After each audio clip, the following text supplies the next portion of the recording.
सभी को good morning. Good morning, good morning, good morning, good morning. फिर से सभी को गुड मॉर्निंग।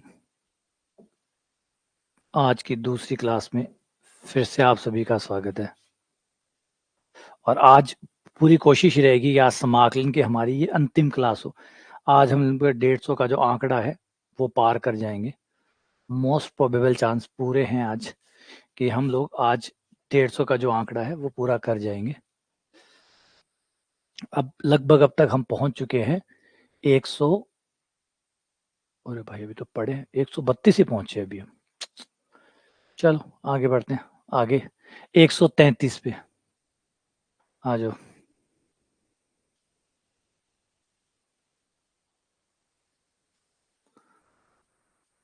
हाँ सही बात है।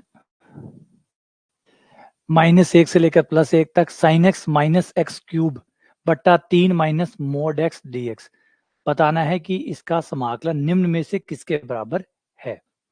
निम्न में से किसके बराबर है? अगर आपसे दो भागों में बांटे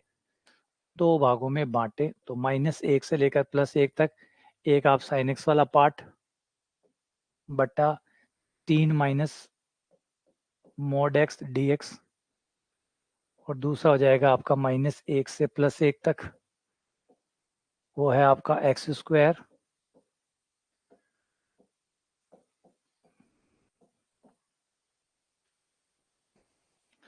अब इनमें से जो आपका पहला पार्ट है, जो पहला हिस्सा है वो तो आपका विषम फलन है। ये तो दिख रहा है, ये तो आपका विषम फलन है। ये आपका विषम फलन है क्योंकि इसमें आप -x रखेंगे तो यहाँ तो माइनस हट जाएगा लेकिन यहाँ माइनस बाहर आ जाएगा। तो ये आपका विषम फलन हो गया, इसलिए इसका समाकलन 0 हो गया। और ये आपका सम फलन हो गया क्योंकि मोड लगा हुआ है और स्क्वायर लगा हुआ है। ये रहा मोड, ये रहा स्क्वायर, यानी माइनस कहीं से भी नहीं बचेगा।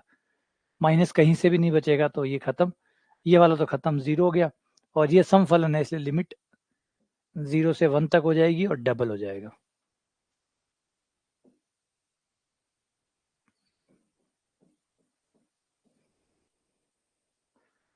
ये आपका आंसर हो गया -2 इंटू, आंसर हो गया आपका सी। ठीक है गजेंद्र, यूं ही डबल नहीं हो जाता।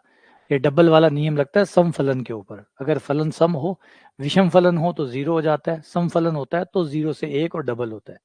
यूं नहीं किसी की भी लिमिट माइनस से प्लस हो तो हर किसी में डबल हो जाता है। किसी में 0 होता है, किसी में डबल होता है, किसी में कुछ नहीं होता। किसी में कुछ नहीं होता। अगर फलन सम और विषम दोनों ही नहीं है, सम और विषम दोनों ही नहीं है तो फिर कुछ नहीं हो सकता। फिर वो limit as it is -a से +a तक यूं ही पड़ी रहेगी, उसका कुछ भी नहीं किया जा सकता। ठीक है ना।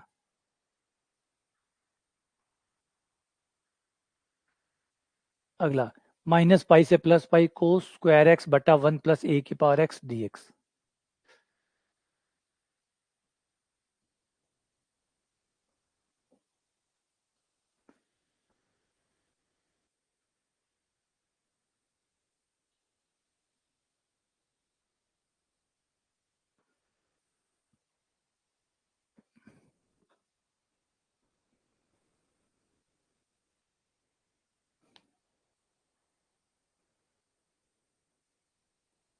इसे आप आई नाम दे दो।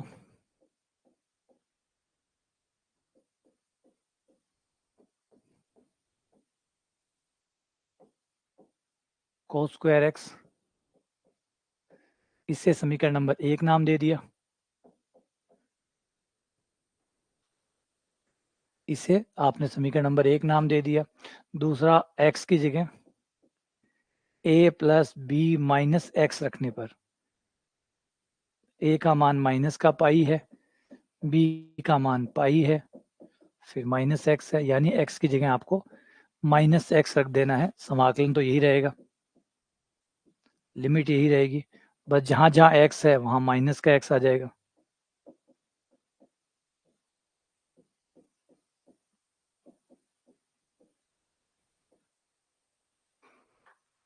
यहाँ पे से 1/a की पावर x लेके लघुत्तम ले लो,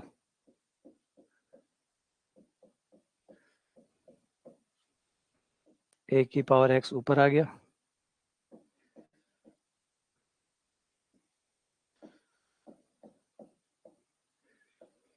ये नंबर 2 हो गया।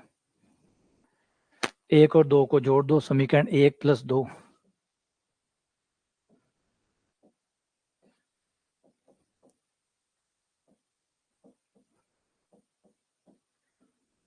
समीकरण 1 + 2 करने पर, दोनों को जोड़ने पर आपका i और i 2i हो जाएगा, cos स्क्वायर x कॉमन आ जाएगा, -π से +π, और ये हो गया cos स्क्वायर x और dx। बाकी जोड़ोगे तो cos स्क्वायर x कॉमन आ जाएगा, ऊपर आ जाएगा 1 + a की पावर x, वो भी नीचे भी वही है, कट जाएगा, cos स्क्वायर x आ जाएगा। cos स्क्वायर सम फलन है, तो आप इसको 0 से पाई करके डबल कर सकते हो। स्क्वायर है मतलब सम फलन है, तो 0 से लेकर पाई तक।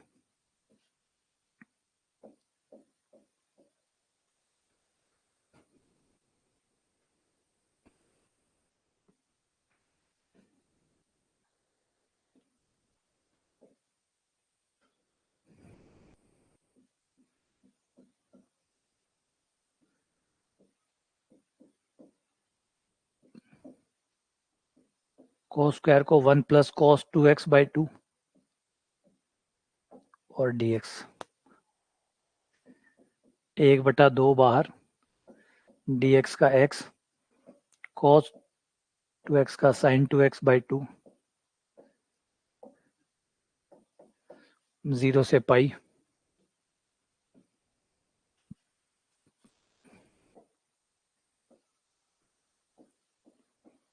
एक बटा दो पाई और sin 2π का मान 0,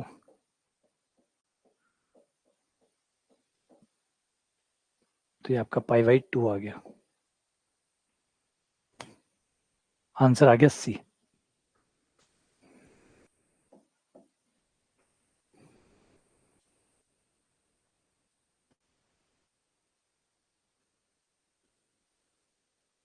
नहीं, ऐसे लिमिट आप हाफ नहीं कर सकते, ऐसे किसी की लिमिट हाफ नहीं कर सकते। ऐसा कोई फॉर्मूला नहीं है कि लिमिट को यूं ही हाफ कर दिया जाए। -a से +a तक हो तो उसको आप हाफ कर सकते हैं। डायरेक्ट ऐसा कोई हाफ करने का नहीं है कि मान लो कोई की लिमिट हमें 90 चाहिए क्योंकि गामा सूत्र लग सकता है, तो हम उसकी लिमिट को हाफ कर सकते हैं, नहीं, हम ऐसे उसकी लिमिट को हाफ नहीं कर सकते, आधा नहीं कर सकते लिमिट को, है ना। किसी की लिमिट को हम हमारी मर्जी से आधा पर्दा नहीं कर सकते कि भाई हमें फॉर्मूला लगाना है तो हम उसकी लिमिट को हाफ कर दे, ये नहीं है। तो जो बंधे हुए फॉर्मूले हैं आप उसके भीतर भीतर ही आपको करना होगा, भीतर भीतर ही। मान लो आपका फंक्शन ऐसा है, जिस फॉर्मूले की आप बात करते हैं वो ये वाला फॉर्मूला है। अगर आपका फंक्शन f(x) है और उसका आवर्तकाल, आवर्तकाल का मतलब इस पॉइंट के बाद में ये अपने आप को रिपीट करेगा। कोई फंक्शन है आपका, उसका आवर्तकाल जो है t है, मतलब ये t के बाद में अपने आप को पुनः रिपीट करेगा। ये जो भी ग्राफ है, ये जैसे ही t आएगा, t के बाद में ये अब रिपीट करना शुरू कर देगा। यानी 0 से लेकर t के बीच में जो भी ग्राफ होगा, आगे बस वही ग्राफ बार बार रिपीट होता रहेगा, वही ग्राफ बार बार रिपीट होता रहेगा। तो इसका मतलब ये हुआ कि अगर मुझे किसी का समाकलन 0 से लेकर nt तक करना पड़ा, 0 से लेकर nt तक मुझे इस फंक्शन का समाकलन करना पड़ा, और इसका आवर्तकाल t है, इसका मतलब 0 से nt का मतलब है जो आवर्तकाल है उसको n बार रिपीट करना है, तो मैं एक बार करके n से गुणा कर सकता हूं, ये हो सकता है। एक बार करके n से गुणा कर दिया, ये एक्चुअली फॉर्मूला होता है जो हम यूज करते हैं। हम हमारी मर्जी से हाफ नहीं कर सकते, ऐसे नहीं कि मुझे पसंद है 90 चाहिए तो मैंने हाफ कर दिया, ऐसा हाफ नहीं कर सकता। आवर्तकाल के रूप में मैं तोड़ सकता हूँ, वो भी क्यों तोड़ पा रहा हूँ, क्योंकि उस फलन का वो आवर्तकाल है, इसका मतलब उतने समय बाद ये बार बार अपने आप को रिपीट करेगा। ये जो ग्राफ होगा ये इतने हिस्से बाद अपने आप को बार बार रिपीट करेगा। फॉर एग्जाम्पल, जैसे हम साइन के ग्राफ को देखें या साइन कॉस के ग्राफ को देखें, इन ग्राफ में क्या होता है कि 2π के बाद में ये ग्राफ अपने आप को रिपीट करता है। तो आप 0 से लेकर 2π तक, आपको पता है जो भी ग्राफ इसका आया है, जो भी एरिया आएगा, जो भी क्षेत्रफल आएगा, आगे 2 पाई के बाद में ये फिर रिपीट होगा, 2 पाई से 4 पाई फिर रिपीट होगा, 4 पाई से 6 पाई तक फिर रिपीट होगा। तो वो जो रिपीटेशन है वो तो सेम होगा, रिपीटेशन सेम है। रिपीटेशन का मतलब सेम चीज बार बार आ रही है, तो 1 का निकाल के 5 से गुणा कर दो। लेकिन पहली बात, क्या वो रिपीट हो तो रहा है? क्या वो रिपीट हो रहा है? अगर वो नहीं हो रहा है तो फिर डबल ट्रिपल, है ना। फिर जैसे इस ग्राफ को देखो,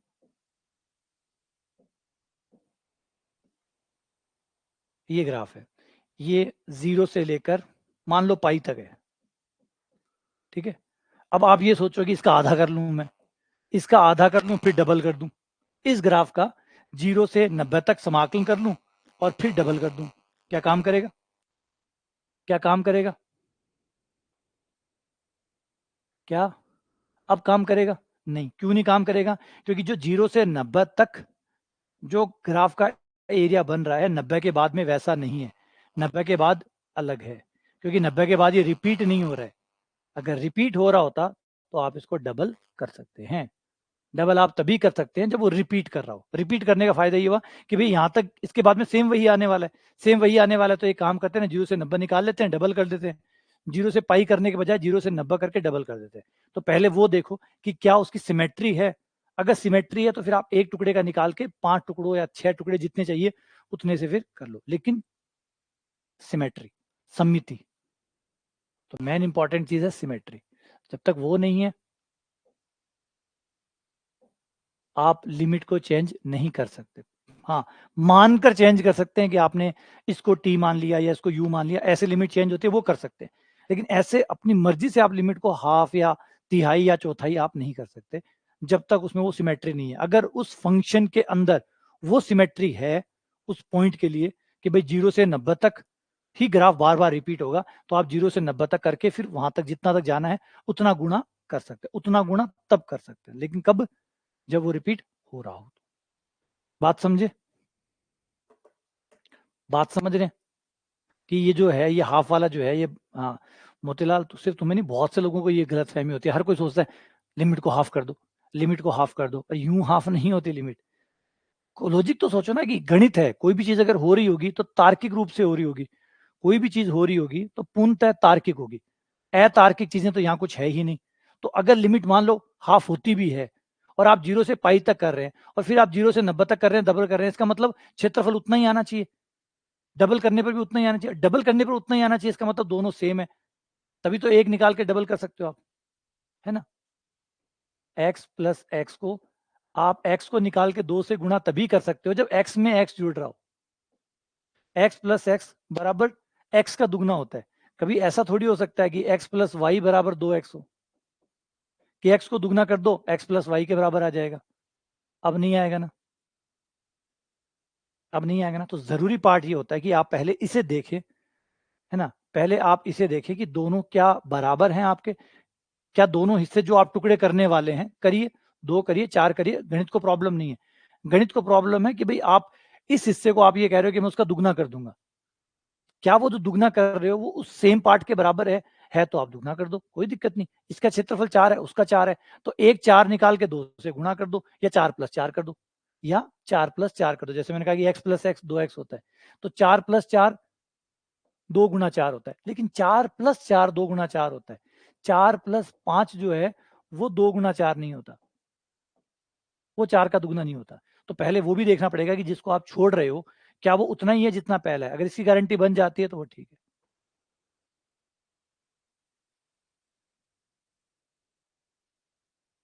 अच्छा, नहीं, मैंने जो फॉर्मूला जो 90 वाला होता है वो ऐसा फॉर्मूला, देखो फॉर्मूले बनते किससे पहले ये तो समझो। तो मेरा बेस है वो फाउंडेशन पे आओ, फाउंडेशन पे आओ। देखो कोई गणित नहीं है, सब तर्क है। सबसे पहली बात, इन समूलों फॉर्मूले वॉर्मूले ये सिर्फ, जैसे कोई हनुमान चालीसा पढ़ रहा है, कोई हनुमान चालीसा पढ़ने का मतलब क्या वो भक्त हो गया? कोई माला पकड़ रहा है क्या वो भक्त हो गया? ना। कोई माला पकड़ रहा है, ज्यादा भगवान का नाम ले रहा है, संस्कृत के उसको 500 श्लोक आते हैं, क्या वो भक्त हो गया? क्या वो भगवान को समझता है? कोई गारंटी नहीं। कारण, क्योंकि वो मर्म नहीं समझ रहा है। ऐसे ही फॉर्मूले गणित की ताकत नहीं है, फॉर्मूले ताकत नहीं है, गणित की ताकत है उसका तर्क। तर्क होगा, फॉर्मूले उसमें से निकल आएंगे। फॉर्मूले अपने आप निकल आएंगे। अब ये अभी अपने आप फॉर्मूला निकल आया कि भाई आवर्तकाल है तो वो अगर एन टी तक जा रहा है तो आपको एक आवर्तकाल को एन बार गुणा कर देना है, उतना ही आएगा। बात है तर्क, तर्क से फॉर्मूले आते हैं, तर्क से फॉर्मूले आते हैं। अब दूसरा इसमें क्यों नहीं हो सकता, कोई भी फॉर्मूले को आप क्रॉस चेक कर सकते हैं इस बात पे जाके कि भाई वो तार्किक रूप से काम कर रहा है या नहीं कर रहा, क्योंकि गणित ओवरऑल तर्क है, ना कि जैसे मैंने कहा कि माला पकड़ना। फॉर्मूले गणित नहीं है, फॉर्मूला गणित नहीं है, ठीक है ना, गणित है तर्क। आ जाओ, देखो इस पे भी सवाल करते हैं थोड़े से, आगे इसी पे ही सवाल आएंगे हमारे।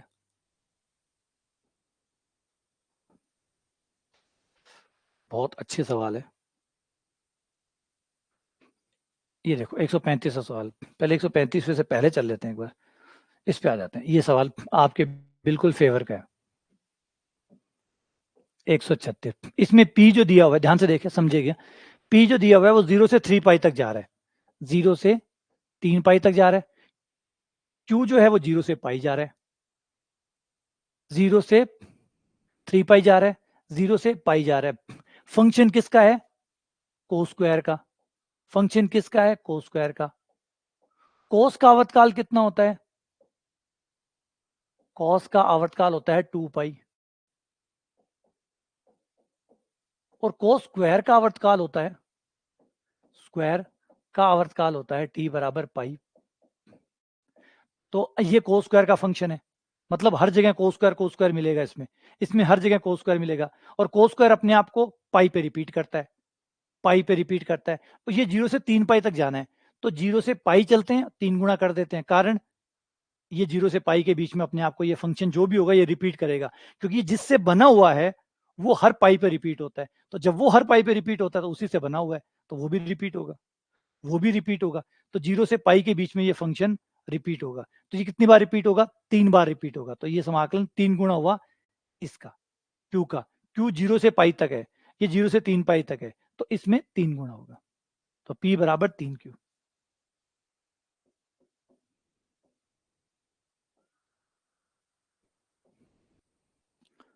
तो बात समझिए, रिपीटेशन की वजह से हम ये बोल पाए हैं, ये आवर्तकाल की वजह से बोल पाए हैं कि भाई हमें पता है कोस स्क्वायर है, कोस स्क्वायर, कोस जो है वो 0 से 2 पाई तक रिपीट होता है कोस, लेकिन ये कोस नहीं है, ये कोस स्क्वायर है, और कोस स्क्वायर 0 से पाई में रिपीट होता है।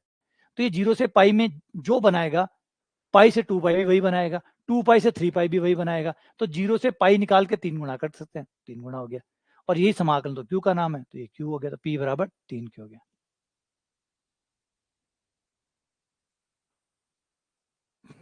आवर्तकाल आपको मिलेगा फलन के अंदर, फलन के अंदर पढ़ाया हुआ है आवर्तकाल, जो फंक्शन है, जो फंक्शन पढ़ाया हुआ है, फंक्शन के अंदर एक वीडियो है जिसमें आवर्तकाल पढ़ाया हुआ है कि आवर्तकाल क्या होता है और कैसे निकलता है, ये फंक्शन का टॉपिक है। आ जाओ, अब ये देखो, ये बहुत सुंदर सवाल है, ये भी बहुत सुंदर सवाल है, दिमाग लगाइए। हाँ साइन एक्स होगा तो भी ऐसा होगा, साइन का कॉस का आवर्तकाल एक ही होता है, साइन का भी 2 पाई होता है, कॉस का भी 2 पाई होता है, दोनों का बिहेव सेम होता है आवर्तकाल की फॉर्म में। अगला है mod sine x D x, 0 से लेकर एन पाई प्लस वी, बताइए समाकलन कौन सा होगा, ध्यान से और दिमाग लगाओ, दिमाग लगाओ।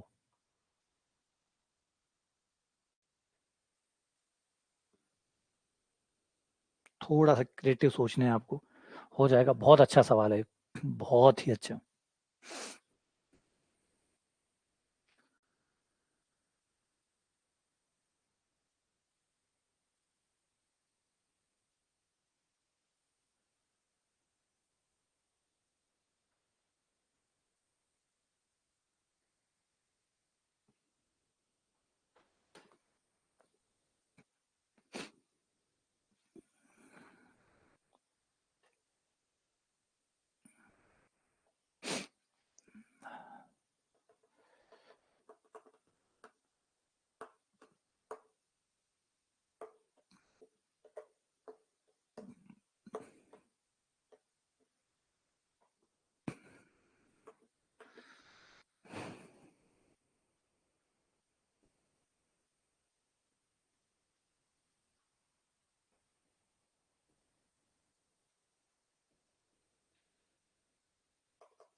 आ जाओ, देखो बड़ा प्यारा सवाल है, बहुत सुंदर सवाल है।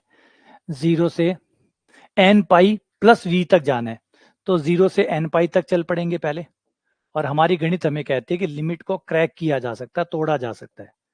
अगर आपको असुविधा हो रही है तो आप अपनी यात्रा को टुकड़ों में कर सकते हैं, बस कर सकते हैं तो टुकड़ों में ही करेंगे, कदम कदम मिला के हम यात्रा पूरी करेंगे। क्या गलत किया? नहीं किया। क्यों? क्योंकि n पाई प्लस v तक जाना था, तो 0 से n पाई चला गया, और n पाई से n पाई प्लस v तक चला गया, कोई प्रॉब्लम नहीं है, एकदम ठीक है, परफेक्ट है, एकदम परफेक्ट है, क्या दिक्कत है? 0 से 10 तक जाना है तो 0 से 9 तक जाके 9 से 10 तक पहुंच तो वहीं रहा हूं ना, कोई गलती नहीं है, ठीक है। साइन जो है उसका आवर्तकाल होता है 2 पाई, साइन का आवर्तकाल होता है 2 पाई, लेकिन इनके साथ लगा हुआ है मोड, इसलिए आवर्तकाल हो गया पाई, मोड साइन एक्स का आवर्तकाल हो जाता है पाई। तो ये हो गया 0 से लेकर n पाई तक, तो मैं इसको लिख सकता हूं 0 से पाई तक और n गुणा, ये है साइन एक्स dx, प्लस इसको दो तरीके से कर सकते हैं, मान के भी कर सकते हो आप, प्रतिस्थापन करके भी कर सकते हो, और बिना प्रतिस्थापन के भी कर सकते हो। प्रतिस्थापन और बिना प्रतिस्थापन कैसे, देखो, माना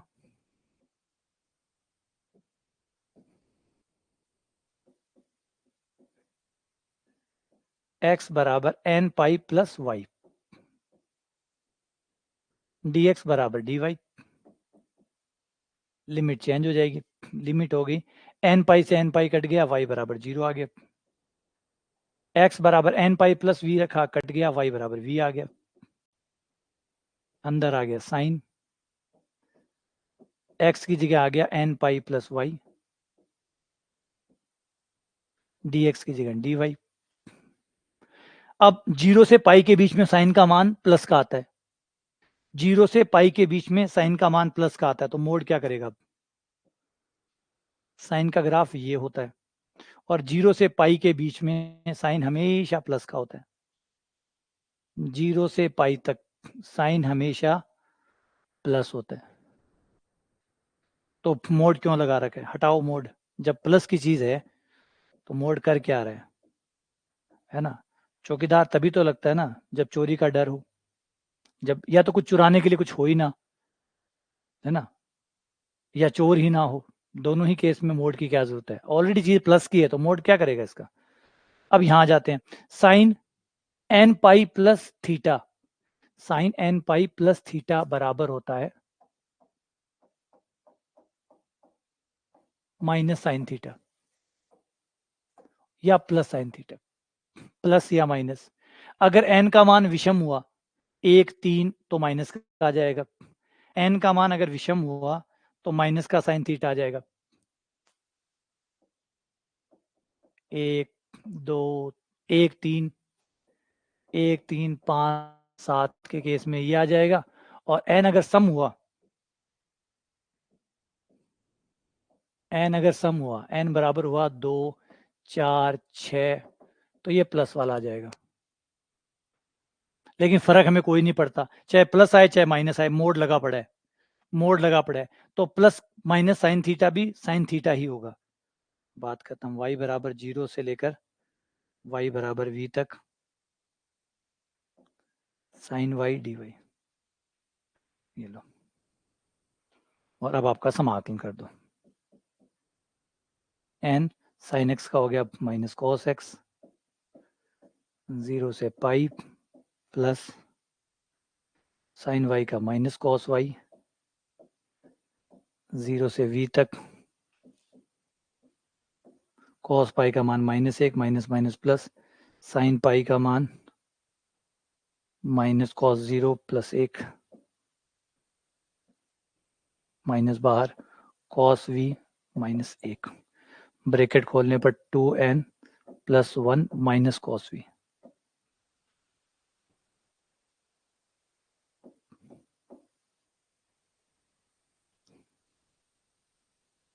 हाँ, थर्ड में जाए या फिफ्थ में जाए? थर्ड में जाएगा या फिफ्थ में जाएगा? फिफ्थ का मतलब पहला, पहले में प्लस होगा, तीसरे में माइनस होगा, तीसरे 1 3 5 से ये थर्ड में जाएगा, थर्ड में ये माइनस का होगा, फिफ्थ में यानी फर्स्ट में ये प्लस का होगा, लेकिन हमें दिक्कत कोई भी नहीं है, प्लस फर्स्ट में जाए चाहे थर्ड में जाए, मोड लगा पड़ा है, और मोड लगने की वजह से ये हो जाएगा 0, ओह सॉरी प्लस का हो जाएगा, चाहे माइनस भी आए चाहे प्लस आए, दोनों ही केस में हमें कोई फर्क नहीं पड़ता। ये आपका आंसर हो गया। और इन आवर्ती फलनों का एक फायदा आप और भी उठा सकते हैं, ये लिमिट विमिट चेंज करने की जरूरत ही नहीं थी आपको, बिना लिमिट चेंज किए भी आप सीधा भी कर सकते हैं। क्या चेंज होनी चाहिए थी?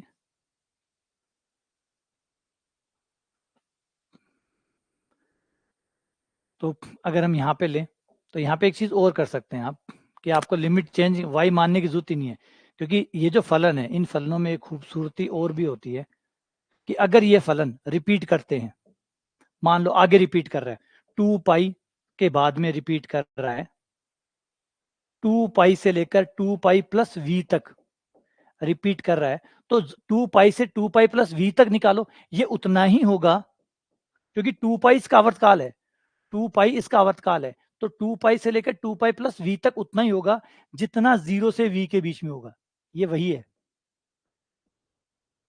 क्योंकि हर 2 पाई के बाद ये रिपीट हो रहा है, तो 2 पाई से लेकर 2 पाई प्लस वी तक, 2 पाई से लेकर 2 पाई प्लस वी तक उतना ही होगा जितना 0 से वी तक है, 0 से वी तक है। आप चाहे आगे जाके निकालो और चाहे शुरू से निकालो, क्योंकि मैंने कहा ये तो रिपीट है, ये फंक्शन रिपीट फंक्शन है, पुनरावर्ती फलन है, ये वही चीजें बार बार रिपीट करेंगे, तो आगे जाके जोड़ निकालो या पीछे से निकालो, 2 पाई से लेकर 2 पाई प्लस वी तक का जोड़ निकालो, वो भी उतना ही आएगा जितना 0 से वी तक का आएगा, 0 से वी तक का निकालो, तो आप सीधा भी कर सकते हैं इसको आवर्ती फलन की इस ताकत का इस्तेमाल करते हुए, क्योंकि नया फलन आपको कुछ भी नहीं मिलने वाला, वही पुराने वाला मिलने वाला है, तो बजाय इतनी दूर जाने के आप छोटे तरीके से भी इसको कर सकते हैं।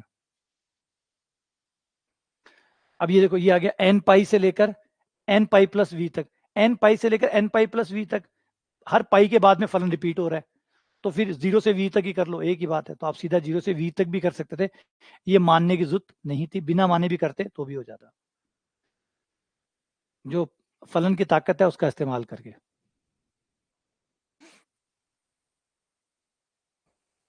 आ जाओ, अब करते हैं योग, समाकलन की सहायता से योग ज्ञात करना, समाकलन की सहायता से योग ज्ञात करना, अनंत योग ज्ञात करना।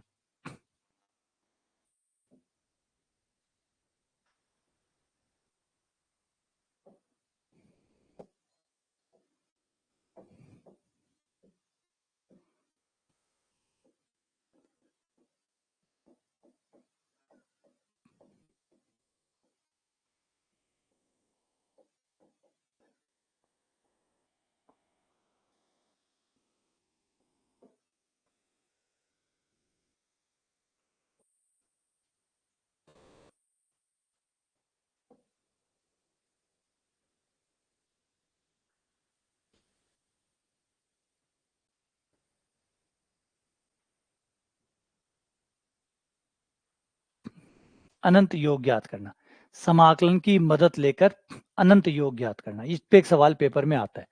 अब जो अभी टॉपिक पढ़ने वाले हैं इस पे हम 10 सवाल करेंगे, इनमें से एक सवाल पेपर में पूछा जाता है और हर अच्छे एग्जाम में पूछा जाता है। ये बहुत अच्छा उपयोग है समाकलन का, कि कैसे आप समाकलन की सहायता से योग ज्ञात कर सकते हैं अनंत पदों का। एक श्रेणी है जो चले जा रही है, उसका जोड़ आपको ज्ञात करना है यूज करते हुए समाकलन का। आपका एक समीशन होगा इस तरीके से, जिसमें आपका आर का मान चल रहा होगा किसी एक पॉइंट ए से लेकर किसी और पॉइंट बी तक, और पूरा फलन जो होगा वो आर बट्टा एन के रूप में होगा, साथ में 1/n होगा, और ये जो n है इसकी लिमिट अनंत होगी। अगर इस टाइप का, अगर आपकी कोई श्रेणी है, इस टाइप की आपकी कोई श्रेणी है, तो उस श्रेणी का आप समाकलन की सहायता से योग ज्ञात कर सकते हैं। शर्तें हैं कुछ, शर्तें हैं कि आपका पूरा जो समीशन है वो आर बटा एन के रूप में होना चाहिए, स्पेयर में आपके पास 1/n होना चाहिए, ये दो चीजें आपकी होनी चाहिए उस श्रेणी में। अगर ये दोनों चीजें आपके पास है तो उसके बाद आप समाकलन कर दो। उसके बाद आपको करना ये है कि जो r/n है उसकी जगह x पुट कर दो, 1/n की जगह dx पुट कर दो,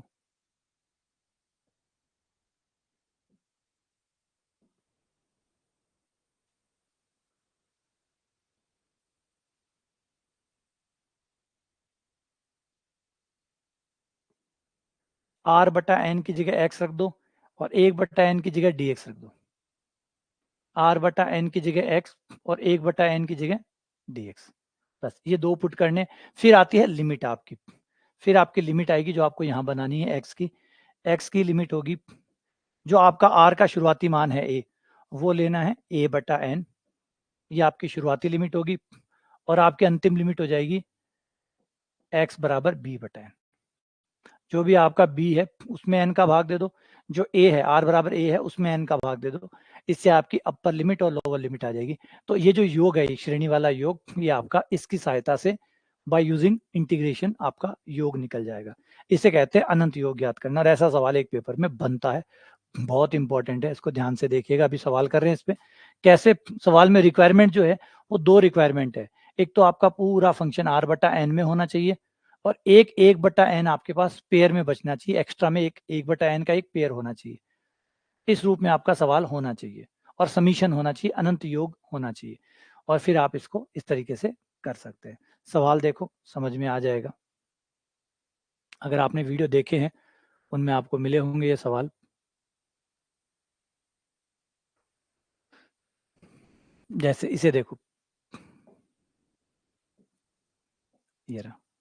अब इसमें क्या होगा, जो जो मैंने कहा है वो है, देखो r/n दिख रहा है आपको, आपका r/n के रूप में है, एक 1/n भी है आपके पास, n की लिमिट आपके पास अनंत है, और समीशन है। इस टाइप के जो सवाल है ये फाइनली समाकलन में चेंज होकर इनका जोड़ ज्ञात किया जा सकता है। इनको समाकलन में बदलकर आप जोड़ ज्ञात कर सकते हैं। करना क्या था, करना ये है, जो समीशन है, समीशन की जगह समाकलन का चिन्ह आ जाएगा,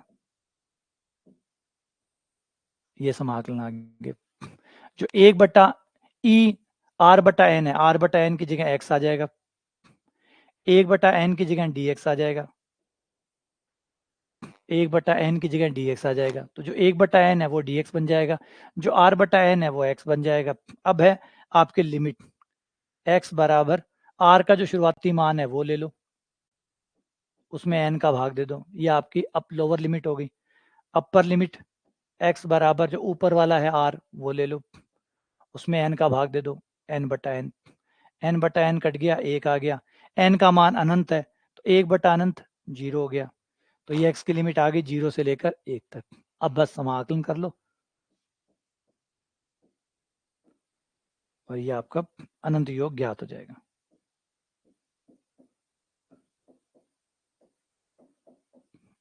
e-1, ये आपका आंसर आ गया। तो इस तरीके से आप योग ज्ञात कर सकते हैं बाय यूजिंग इंटीग्रेशन, समाकलन की सहायता से योग ज्ञात करना, और ऐसा सवाल एक पेपर में आता है।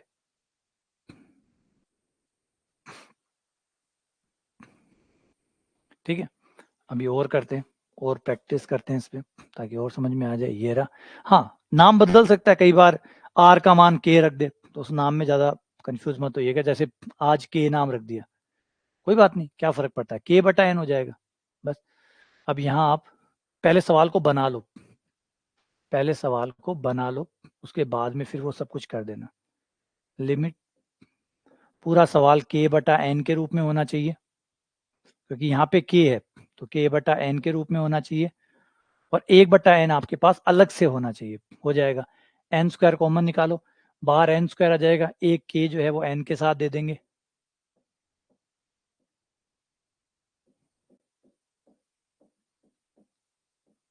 और एक n आपका एक्स्ट्रा बच जाएगा। ये लो, आपने नीचे से n² कॉमन निकाला, n² कॉमन निकालते ही 1 + k²/n² हो गया, तो जो n² कॉमन निकाला था वो एक k के साथ मिलकर k/n बन गया, एक बट्टे वाला n बच गया, वो 1/n अलग हो गया। अब देखो पूरा सवाल फिट है, एकदम एकदम सही फॉर्म में आ गया। ये आपका हो गया x,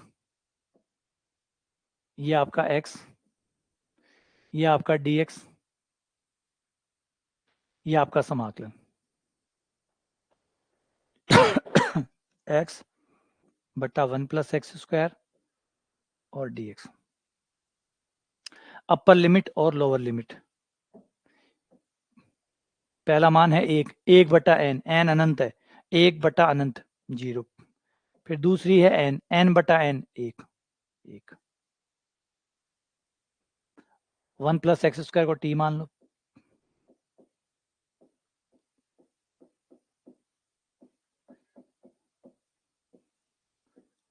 टू एक्स dx बराबर dt।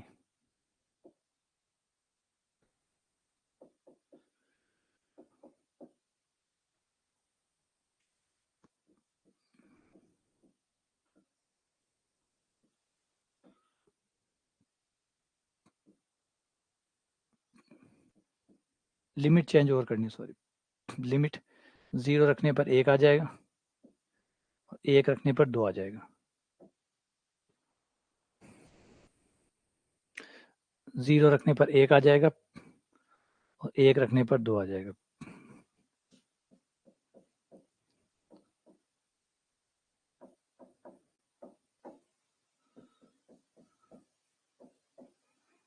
log 2 minus log 1। log 1 का मान 0, 1/4 log 2। मैंने 2 एक्स्ट्रा लिख दिया ना, 2 बार लिख दी।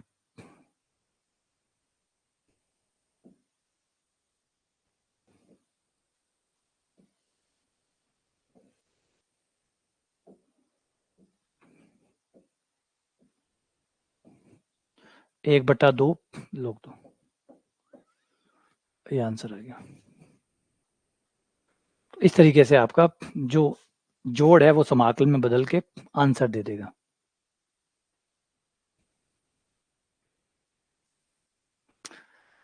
ये n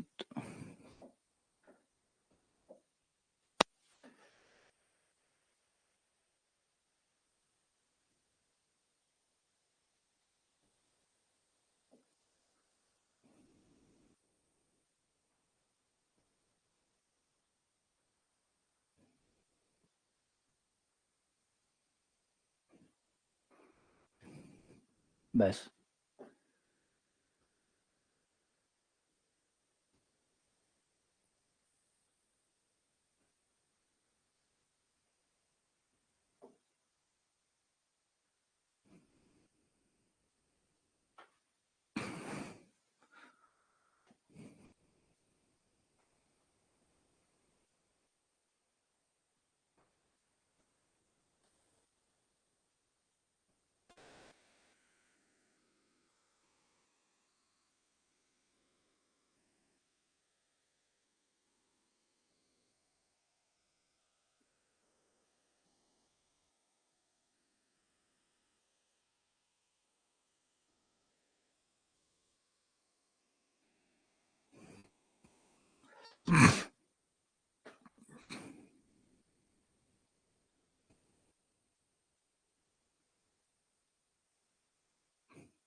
इसे लिख दिया हमने सिग्मा √r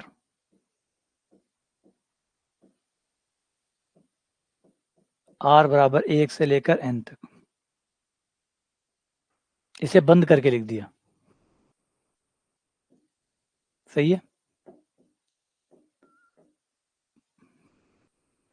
r का मान 1 रखोगे पहला पद आ जाएगा, r का मान 2 रखोगे दूसरा, r का मान 3 रखोगे तीसरा, और dash dash dash dash n तक रखोगे तो लास्ट तक का सारे पद बन जाएंगे।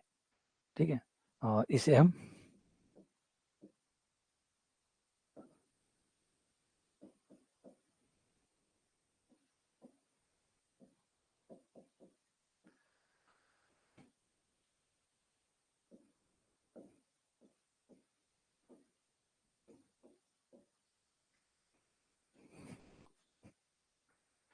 r/n x हो जाएगा।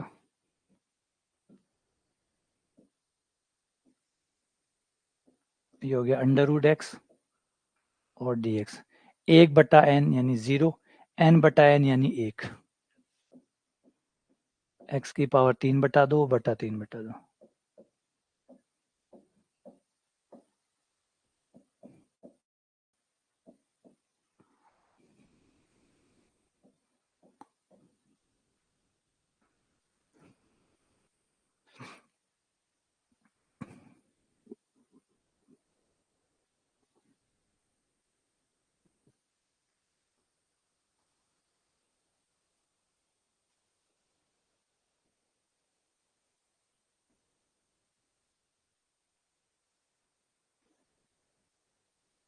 मनीषा, हो सकता है कोई टेक्निकल प्रॉब्लम हो, उस वजह से नहीं मिला हो। 8 बजे आके क्लास चेक कर लिया करो। अगर क्लास होगी तो वो दिख जाएगी, अगर नहीं होगी तो नहीं दिखेगी।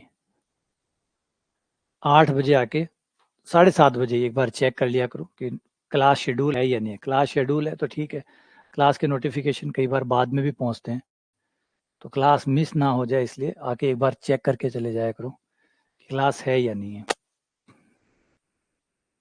ऐप पे शो नहीं हो ऐसा नहीं हो सकता। अगर ऐप पे शो नहीं हो रही होती तो अभी तुम क्लास में नहीं होती। अभी तुम क्लास में हो, इसका मतलब शो हो रहा है। हाँ, उस समय शायद कोई टेक्निकल प्रॉब्लम रह गई होगी तो शायद इस वजह से नहीं दिख रहा होगा। अभी तुम क्लास में बोल रही हो, इसका मतलब शो हुआ है, तभी तुम क्लास में आई हो। और फिर सॉफ्टवेयर को ये नहीं पता होता कि 8 बजे वाली क्लास कौन सी है, 10:30 बजे वाली क्लास कौन सी है ना। अगर 10:30 वाली क्लास लग रही है तो फिर 8 वाली भी लगेगी, है ना। भाई अगर सॉफ्टवेयर को मना ही करना होता तो सॉफ्टवेयर तुम्हें 10:30 वाली क्लास भी नहीं दिखाता, वो भी मना कर देता। तो वो क्लास हो रही है, इसका मतलब टेक्निकल प्रॉब्लम हो गई होगी। कुछ चीज़ें हो जाती है कई बार। इतना मैं भी टेक्निकल चीज़ें नहीं जानता। सुबह क्लास में प्रॉब्लम ज़रूर आ रही थी, ये बात तो सही है कि सुबह जब हम क्लास ले रहे थे तो सुबह वाली क्लास में आवाज़ और वीडियो साथ में नहीं चल रहा था। जो सुबह की क्लास हुई है उसमें वीडियो ठीक से नहीं आ रहा था। तो अधिकतर लोगों को भी सुबह वाली क्लास लेके कोई ज़्यादा फ़ायदा हुआ नहीं, क्योंकि उन्हें भी रिकॉर्डिंग देखनी पड़ेगी।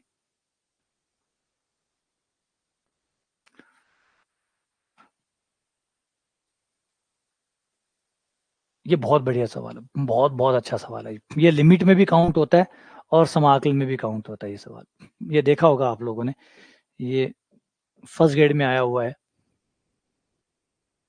बहुत अच्छा सवाल है, बहुत बहुत बहुत अच्छा सवाल है। लिमिट की आपने, लिमिट में भी देखा होगा ये सवाल, बहुत अच्छा है। इसको कैसे करोगे, देखो, लिमिट, इससे आपकी सारे सवाल सॉल्व हो जाएंगे इस टाइप वाले। देखो,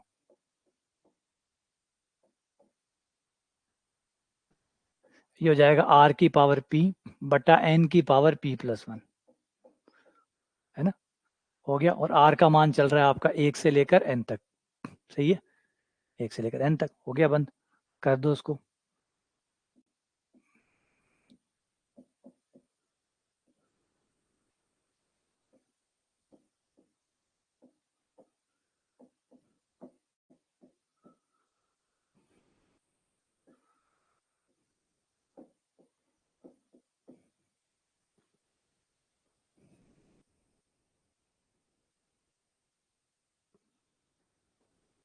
आर बटा एन का आपका आ गया एक्स,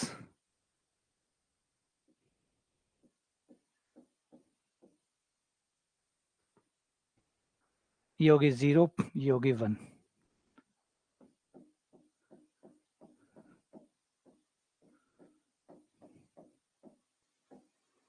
0 से 1, 1/p+1,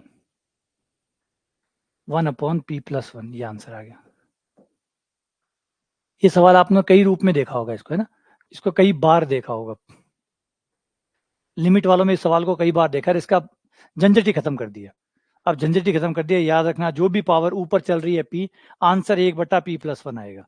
आंसर 1/p+1 आएगा। इससे कई रूप जो आते हैं वो नॉर्मली ये फॉर्म आती है। लिमिट में ये सवाल आता है, लिमिट एन टेंड्स टू अनंत, एक आता है 1+2+3 से लेकर डैश डैश एन तक बटा एन स्क्वायर। एक ही आता है जब ऊपर सब में स्क्वायर होता है, और उस समय हम इसको ऐसे नहीं करते क्योंकि उस समय ये मेथड पढ़ा हुआ ही नहीं होता। उस समय हम जोड़ करके वैसे निकालते हैं। एन क्यूब, तीसरा था हमारा लिमिट 1 की क्यूब प्लस 2 की क्यूब प्लस 3 की cube dash dash dash n की क्यूब बटा एन की पावर 4। ये कई रूप में आता है ना। अब इसे देख के ये लिमिट वाला प्रॉब्लम भी आराम से सॉल्व हो जाएगी कि अगर ऊपर 1 चल रहा है, पी का मान देखो, पी का मान 1 चल रहा है, तो इसका आंसर हो जाएगा 1/2। आंसर होगा 1/p+1, इसका 1/2, इसका 1/3, इसका 1/4, बस 1/2, 1/3, 1/4।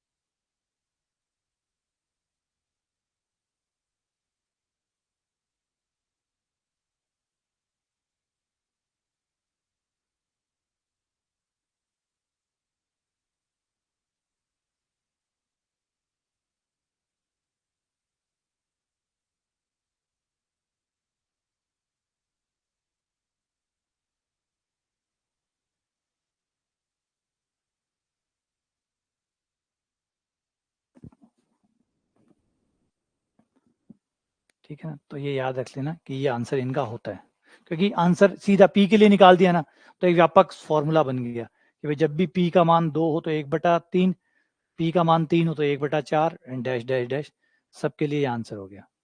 अब ये देखो, अब ये सेम आ गया। अब वो जो फॉर्मूला था ना, वो बहुत लिमिटेड था, क्योंकि उस समय हम क्या करते थे, अगर आप लोगों को याद हो, लिमिट वाले केस में आप क्या करते थे, जोड़ करते थे। इसका जोड़, एक का जोड़ आपको आता है, स्क्वायरों का जोड़ आता है, घनों का जोड़ आता है, लेकिन 4 पावर का तो नहीं आता ना, 5 का तो नहीं आता, 6 का तो नहीं आता। अब ये देखो अगला सवाल, 99 का जोड़ करवा रहा है। अब 99 का जोड़ तो नहीं आता, क्योंकि फॉर्मूले वाइज तो आप 3 तक ही जा सकते हैं, या 4 तक चले जाओ, मान लो 5 तक चले जाओ, लेकिन हर किसी का फॉर्मूला थोड़ी बना लोगे, सबके जोड़ जोड़ का फॉर्मूला 99 के लिए। तो आप एक व्यापक तरीका अपनाओ जिससे सबके दुख खत्म हो जाए। आंसर आ जाएगा 1/100। ये आपका आंसर आ गया 1/100, क्योंकि इसका आंसर आता है 1/p+1। बस ये तरीका हो गया। अब इससे सारे सवाल एक में ही पैक हो गए। इस टाइप के जितने भी सवाल है वो एक में पैक हो जाएंगे, 1/p+1, 1/p+1, ये इसका आंसर होगा। बात समझ में आ गई है ना। Answer 1/p+1। अगला क्वेश्चन,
ठीक है, ये हो जाएगा summation.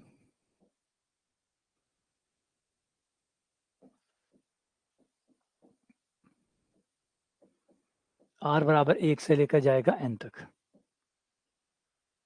1/n sign r/n।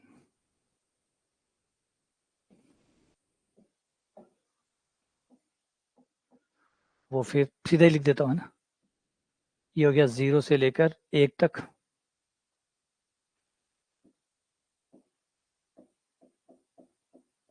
Sign π/2x और dx।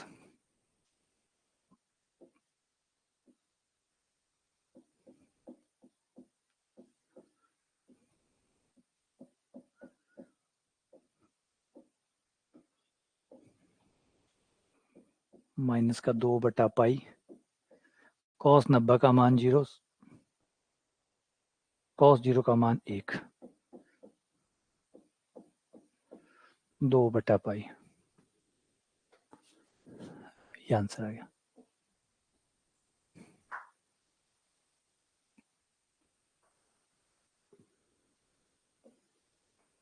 अगला सवाल,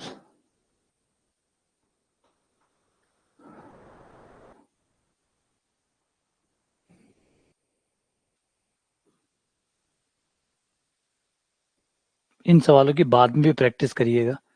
बस एक बार 10, 15, 20 सवाल इसके निकाल लो। पहले भी करवाए हुए मैंने, फर्स्ट टाइम वाले में भी 10, 15 वहाँ पे भी कराए हैं, 10, 15 यहाँ करा दूंगा, 30 हो गए। बाकी प्रैक्टिस शीट में मिल जाएंगे थोड़े बहुत आपको। एक बार मैन आइडिया पकड़ना है कि कैसे टाइप के सवाल इसमें आते हैं, बस। फिर तो वही r/n की जगह x रखना है, 1/n की जगह dx रखना है, लिमिट बनानी है, समाकलन करना है।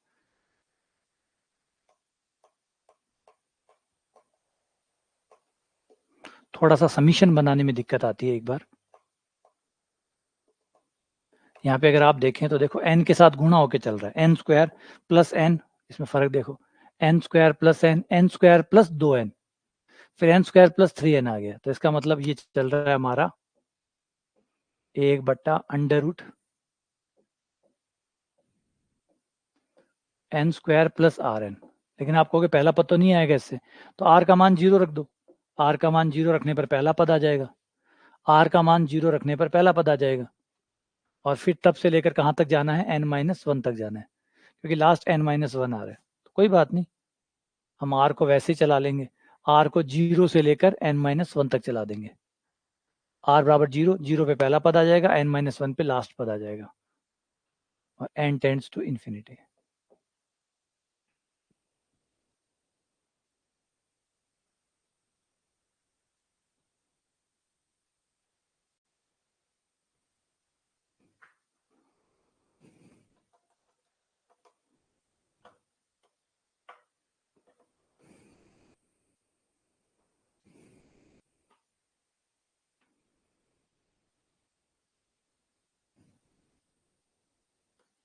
सही है। अब n स्क्वायर कॉमन निकाल लो,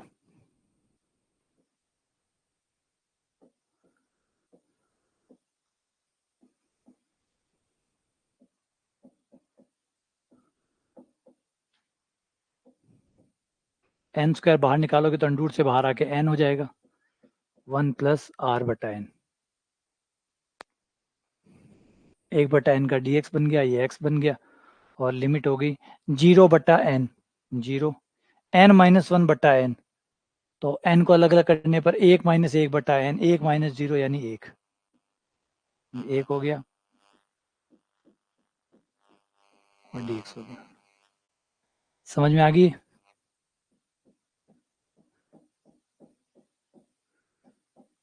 माइनस हाफ 0 से 1।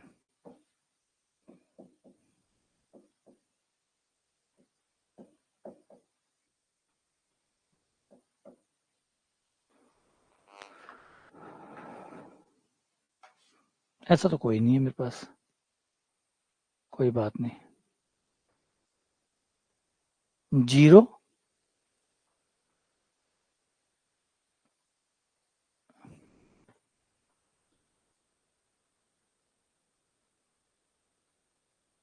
तो इनमें से कोई नहीं लग रहा, कोई है ना, नन ऑफ दीज, कोई नहीं है ना।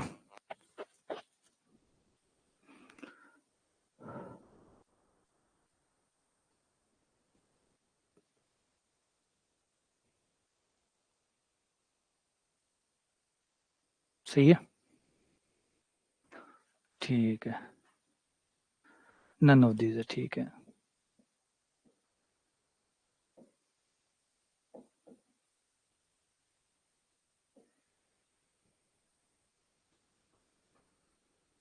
अगला सवाल, अगला सवाल। हाँ, एक चीज और चेक करते रहना कि आप जो बना रहे हैं ना rn, वो ध्यान से सिग्मा जब बनाएं तो ध्यान से चेक भी करिएगा एक बार कि सही बना रहे हो नहीं बना रहे हो, कहीं गलत तो नहीं बना रहे हो।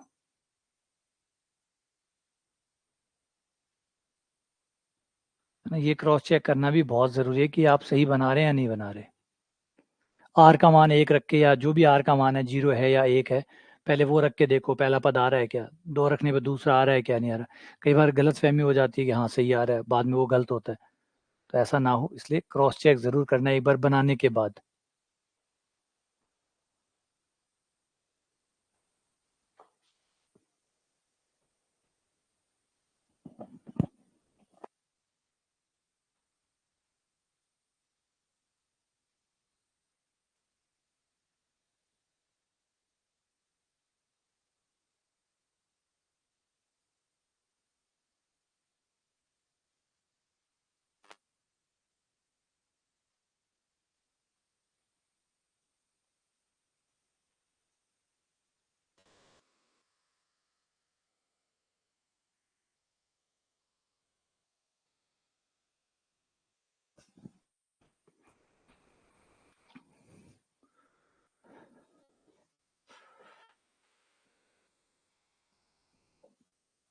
Summation 1/4n² minus r²।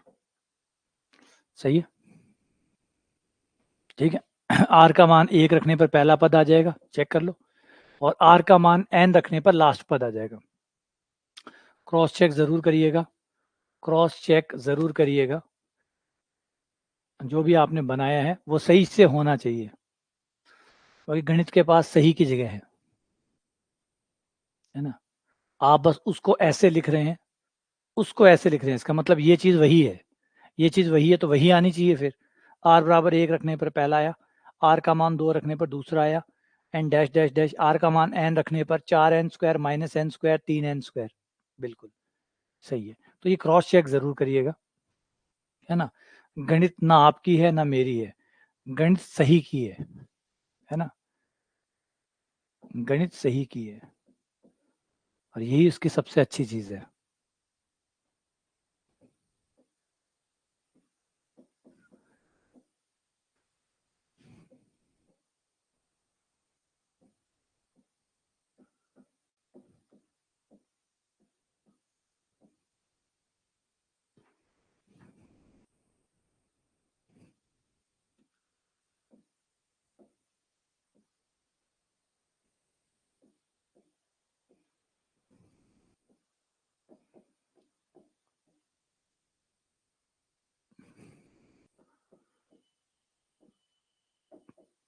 Sine inverse x/2।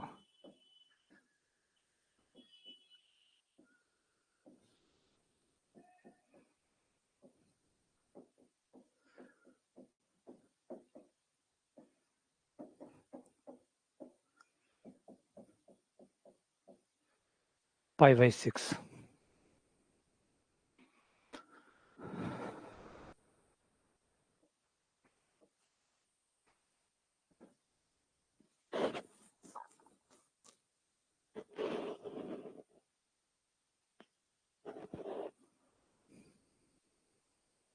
ठीक है,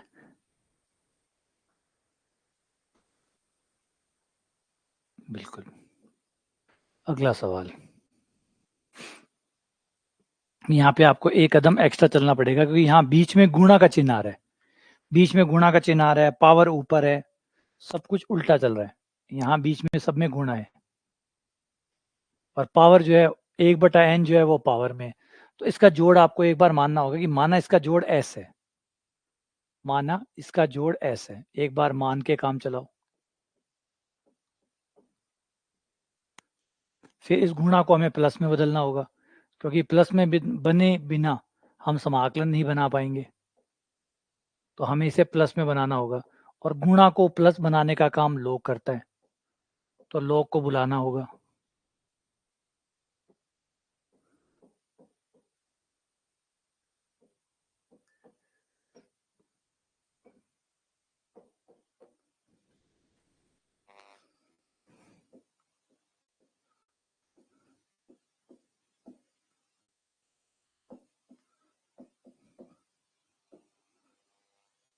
लॉग लेने पर 1/n आगे आ जाएगा,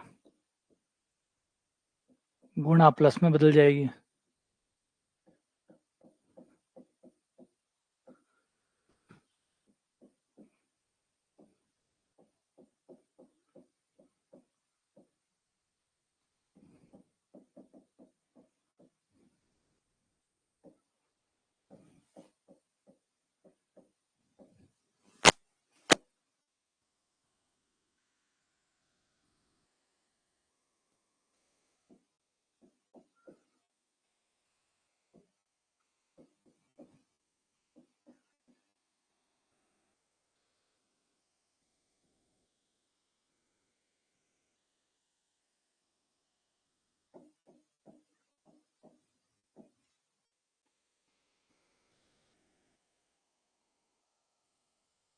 है ना, तो इसको 1/n को अंदर ही रख लो।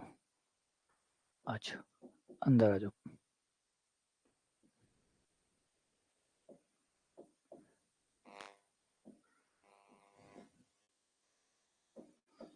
log 1 + x dx, खंड से लगाकर समाकलन कर लो।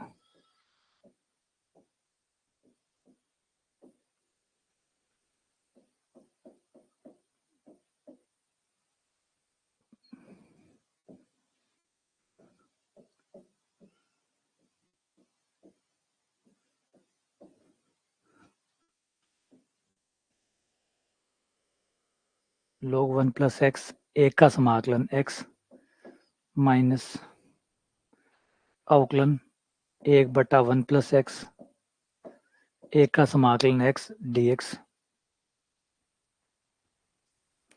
एक जोड़ दो और एक घटा दो, बहुत करवाया यार। एक जोड़ दो और एक घटा दो,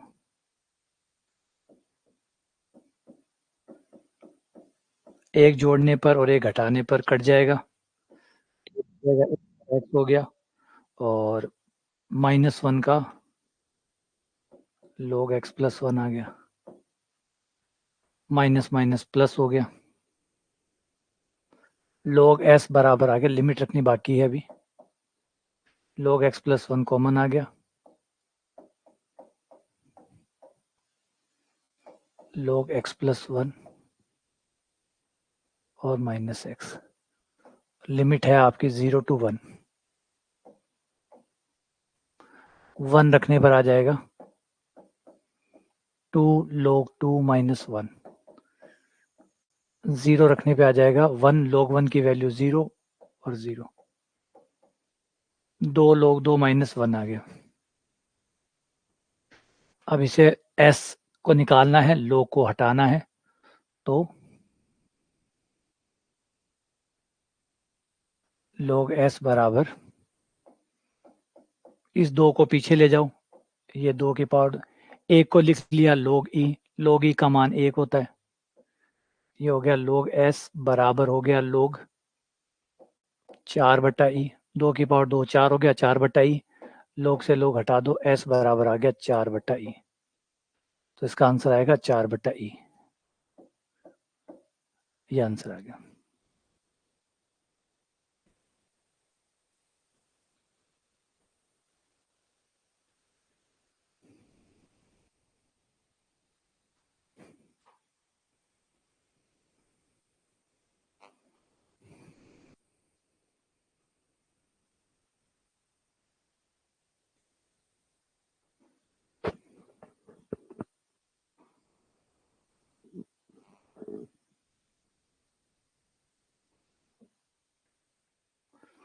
अगला, इन सवालों में आपको log की मदद लेनी पड़ेगी ताकि प्लस बन जाए, log की मदद लेकर इनको प्लस में कन्वर्ट कर लो।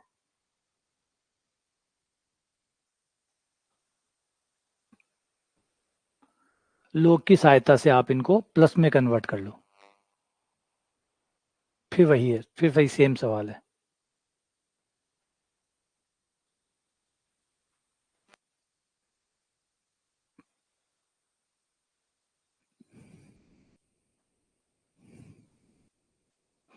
ये थोड़ा सा टेढ़ा है, थोड़ा ध्यान देना है इसको। ये जो एक एक एन है ना, हम एक एक एन एक एक जने को गिफ्ट कर देते हैं, एक एन इसको गिफ्ट कर देते हैं, एक इसको गिफ्ट कर देते हैं, लास्ट में 3n है, 3n का मतलब n प्लस 2n है, 3n का मतलब n प्लस 2n है, तो एक एक n हम सबको गिफ्ट करे जा रहे हैं, तू भी रख, तू भी रख, तू भी रख, तो लास्ट लास्ट आते तक सबको एक एक n, टोटल ये कितने ब्रैकेट है, अगर टोटल ब्रैकेट्स गिने तो कितने हैं, ब्रैकेट्स कितने, 1 2 डैश डैश डैश डैश, तो टोटल ब्रैकेट्स कितने हैं 2n, क्योंकि सबके पास n तो आ ही रहा है, फिर n प्लस 1 आ रहा है मतलब पहला ब्रैकेट, n प्लस 2 दूसरा ब्रैकेट, n प्लस 3 तीसरा bracket, dash dash dash dash, total bracket कितने 2n, टोटल 2n ब्रैकेट है, n की पावर भी कितनी है 2n, तो हमारे पास जितने ब्रैकेट है उतने n हमारे पास है, तो हर किसी को एक एक n बांटा जा सकता है कि एक तू रख, एक तू रख, एक तू रख, सब रखो, सब खुश रहो, एक एक n सबको बांट दिया, और अलग अलग भी कर दो साथ में, काम खत्म हो।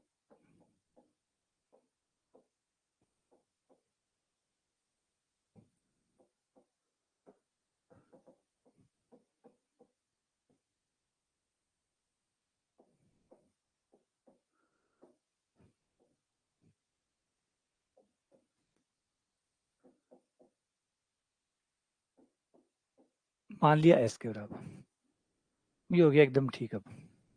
अब लोग ले लो, 1/n आगे आ जाएगा,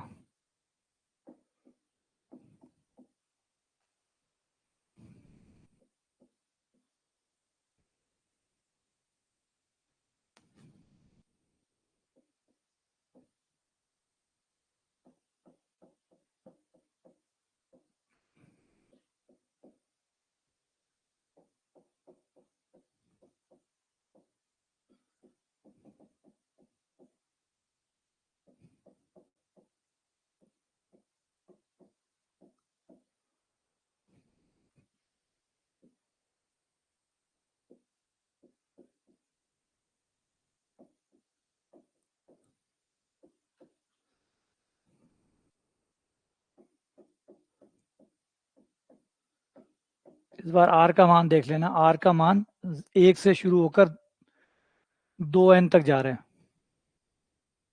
r का मान 1 से शुरू होकर 2n तक जा रहे हैं। r का मान 1 से शुरू होकर 2n तक जा रहे हैं। समाकलन फिर जाएगा 0 से लेकर 2 तक। पहली बार किसी की लिमिट 2 आई है, इसका मतलब जरूरी नहीं कि हमेशा लिमिट 0 से 1 तक ही आए, वो सवाल पे डिपेंड करती है। अलग सवाल अलग लिमिट। यहाँ 0 से लेकर 2 तक आई है क्योंकि r का मान यहाँ पर 2n है। r का मान लास्ट r का मान 2n है। पहला r का मान 1 है, लास्ट वाला 2n है, इसलिए लास्ट वाली लिमिट 2 आई है। समाकलन इसका भी हमने ताजा ताजा ही किया हुआ है। सीधा वही समाकलन बुलाने पर ये था वो समाकलन 0 से लेकर 2 तक। क्या 3 log 3 माइनस 2, 0 पे 0 आ जाएगा। ये आ जाएगा log 3 की पावर 3 यानी 27, और ये आ जाएगा 2 log e, log 1 की जगह log e रख दिया, तो ये हो गया 27 बट्टा ई स्क्वायर। log से log काट दो, s बराबर आ गया आपका 27 बट्टा ई स्क्वायर।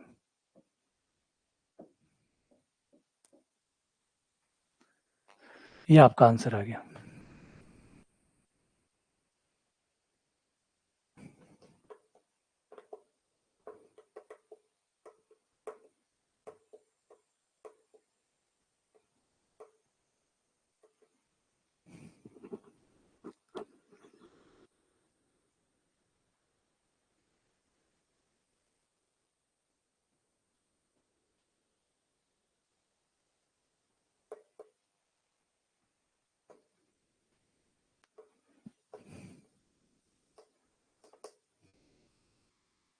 सही है। अब एक धमाकेदार सवाल, ये लो, एक कमाल का सवाल। सिर्फ ऊपर n है,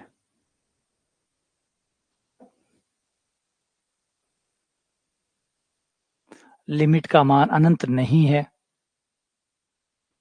लिमिट n टेंड्स टू अनंत नहीं है।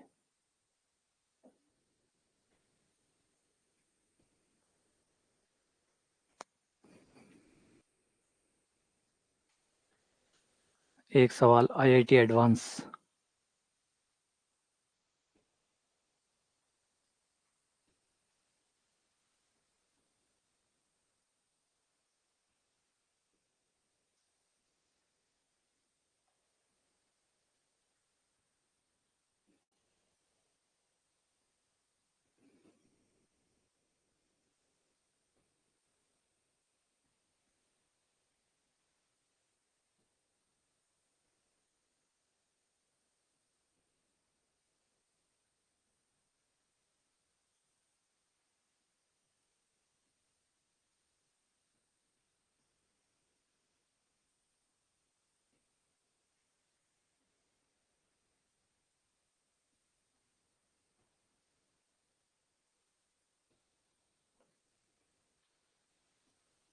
n का मान अनंत नहीं है।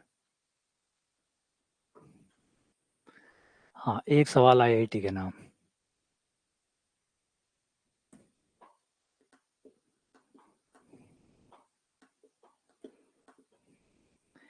ए IIT यार होना से खाइडो पीडो काट ले, सगलो निचोड़ काट ले, ये क्यों कौन छोड़ अगले में, मतलब बिना पचेड़ो से काट ले। मतलब कोई आदमी यहाँ रट कर कुछ बैठे हुए ना, थोड़ा बहुत यहाँ जमार बैठे हुए बेचारो, आपको दुकान चला रहे हुए, बिको से काट ले।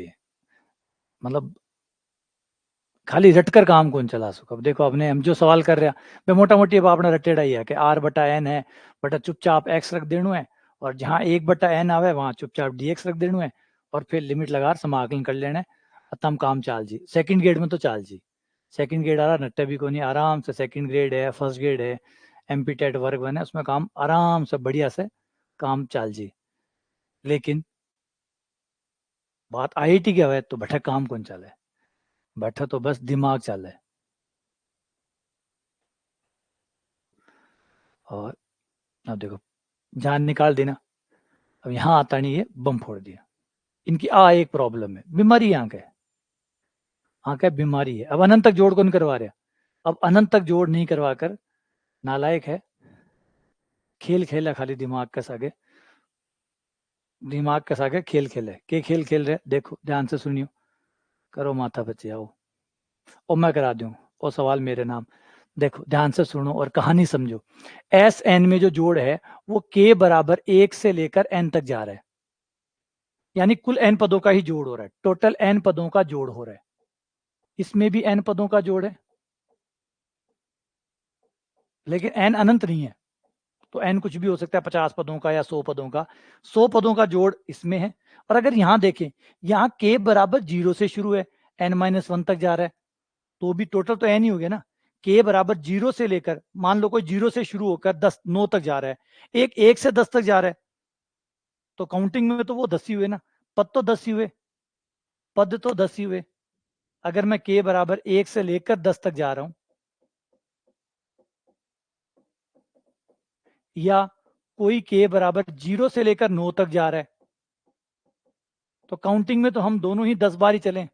ये भी 10 पद है, ये भी 10 पद है, ये भी 10 पद है, ये भी 10 पद है। तो यानी पदों का जो, पदों की जो संख्या है वो दोनों में बराबर है। लेकिन इस केस में कौन, उस केस में कौन कौन से पद आए हैं? उस केस में वो पद आए हैं, वो है के बराबर 1, के बराबर 2, के बराबर 3, के बराबर 4, के बराबर 5 से लेकर डैश डैश एन तक के पद आए हैं। और इसमें टीएन में कौन आए? के बराबर 0, के बराबर 0 से लेकर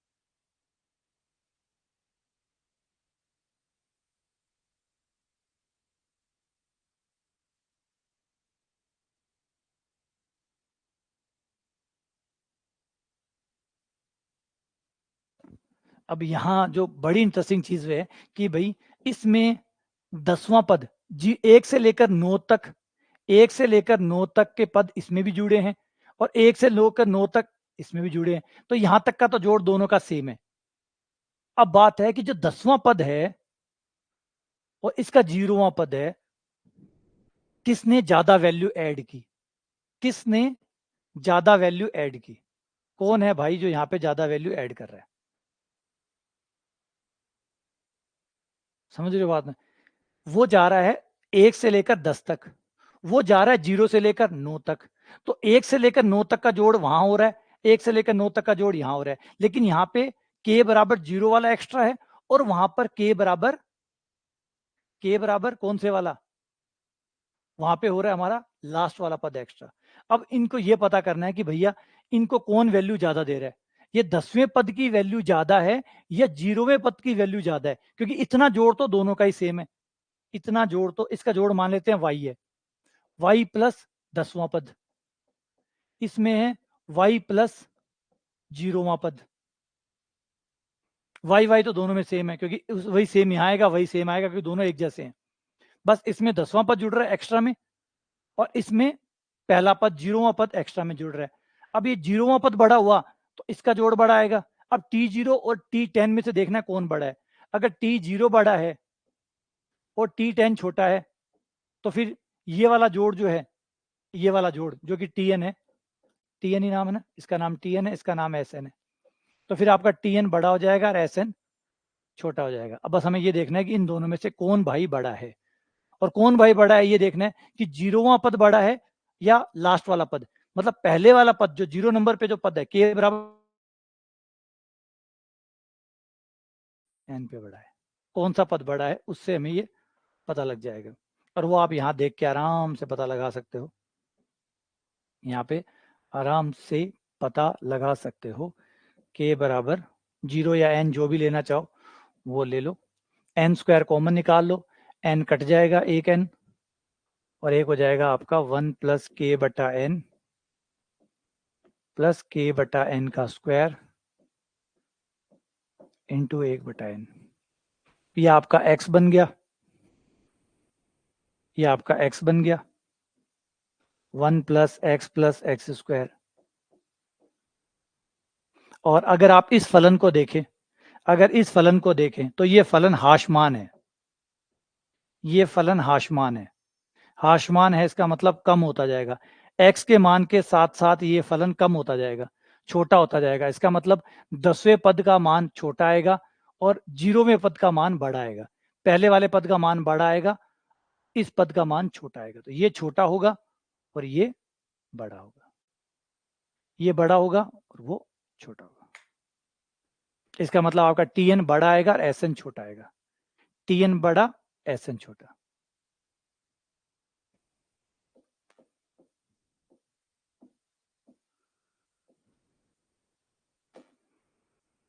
ये है राम कहानी।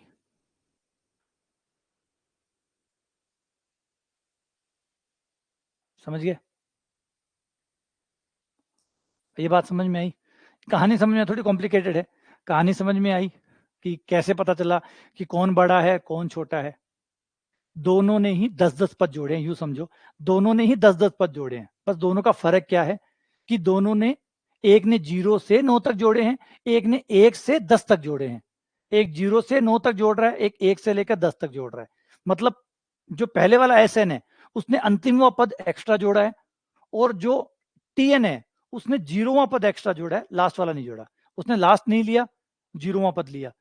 इसने जो एसएन है उसने लास्ट 0वां पद नहीं लिया, अंतिमवां पद लिया। अब हमें देखना है कि दोनों का वाई वाई तो सेम हो गया, बस देखना है कि अंतिमवां पद बड़ा है या 0वां पद बड़ा है। तो पता चल रहा है कि ये जो फलन है ये तो हाशमान है, ये तो घट रहा है। तो घट रहा है इसका मतलब है कि जो 0वां पद होगा, जो पहला पद होगा, हाशमान फलन में मान कम होता जाता है, कम होता जाता है। इसका मतलब शुरुआत में जो मान रहा होगा वो बड़ा रहा होगा, बाद वाला छोटा रहा होगा, यानी आगे वाला मान बड़ा रहा होगा तो ये ज्यादा वैल्यू ऐड की होगी और पीछे वाले ने वैल्यू कम ऐड की होगी। तो इसका मतलब टीएन, जिसने 0वां पद रख लिया वो कम आ गया, और जिसने अंतिमवां पद लिया होगा, हाशमान फलन कम होता चला जाता है। तो जितनी देर बाद में आप लोगे उतना ही छोटा मान आपको मिलेगा। तो T10 जो भी होगा, जो अंतिम पद होगा एनवा, वो छोटा आएगा T0 से। तो उसने मिस कर दिया, इसलिए Tn ने चौका मार लिया। ठीक है, अब बात आता है कि पाई बटा 3 × 3 कैसे आया। ये आया आपके समाकलन से, ये आया समाकलन से। कैसे? वो ऐसे 0 से लेकर 1 तक 1 plus x square plus x plus 1 और dx। इसका समाकलन करोगे तो आपको ये वाला मिल जाएगा, पाई बटा 3 × 3। और याद रखो ये अनंत पदों का जोड़ है, ये आपके अनंत पदों का जोड़ है। और अनंत पदों का जोड़ है इसका मतलब है कि ये आपके परिमित पदों से बड़ा होगा। तो आपका एसएन छोटा होगा पाई बटा 3 √3 से।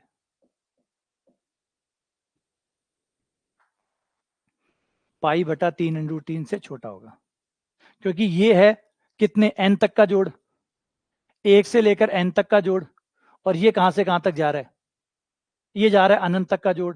तो एक तो हो रहा है 50 तक का जोड़, एक हो रहा है अनंत तक का जोड़। तो जो अनंत तक का जोड़ हो रहा है उसमें 50 तक का तो जोड़ आएगा ही आएगा।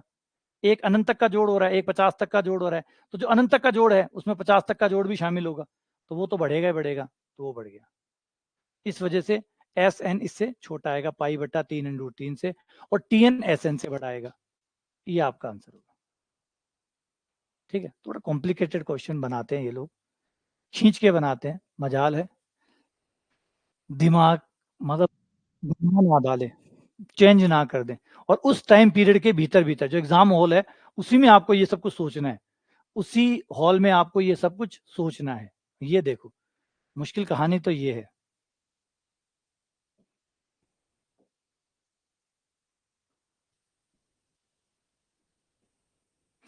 आगे 0 से लेकर 3 तक 2 प्लस एक्स स्क्वायर dx, इनमें से किसका रूप है, किसके जोड़ के बराबर है?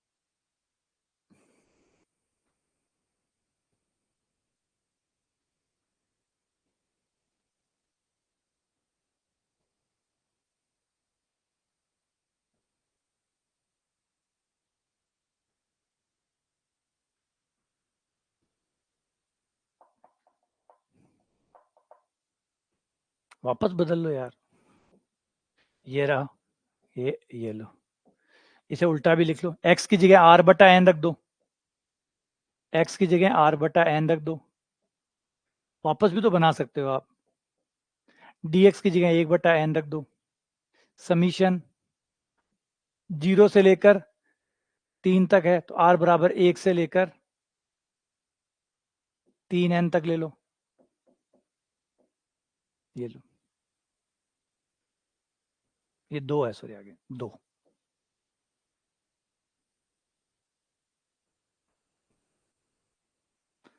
ब्रैकेट खोलोगे n अंदर ले आओ,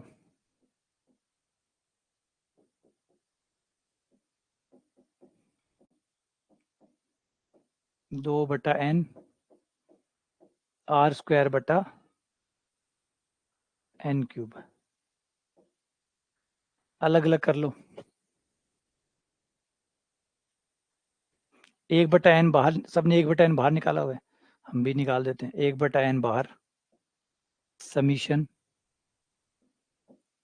2 प्लस r² बटा n², r का मान 1 से लेकर 3n तक, देख लो कौन सा है, बंद करने पर कौन सा आएगा, 3n रखने पर 9n² आएगा, ये वाला आ गया, 2 आएगा, 2n नहीं आएगा, 2 आएगा,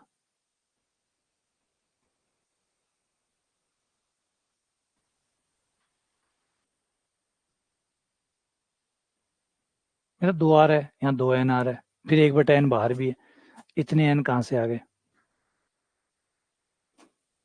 गड़बड़ है बस, है ना, एक n एक्स्ट्रा लग रहा है, बाकी सब ठीक है, मुझे लग रहा है ये n यहाँ नहीं आना चाहिए जो कि आ रहा है, ये n जो है ये एक्स्ट्रा लग रहा है,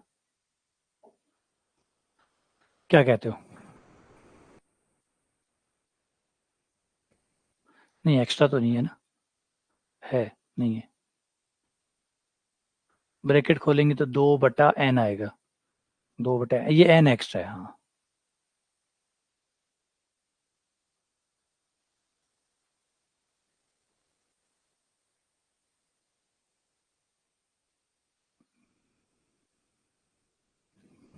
बस ये n एक्स्ट्रा लग रहा है,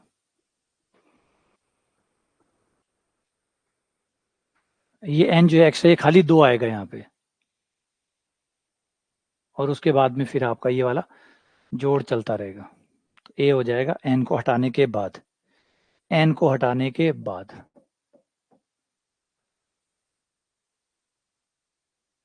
ठीक है, और इसी के साथ हमारे 150 सवाल पूरे हो गए, अब आगे है क्या कोई, है ही नहीं, एक क्वेश्चन नंबर 150,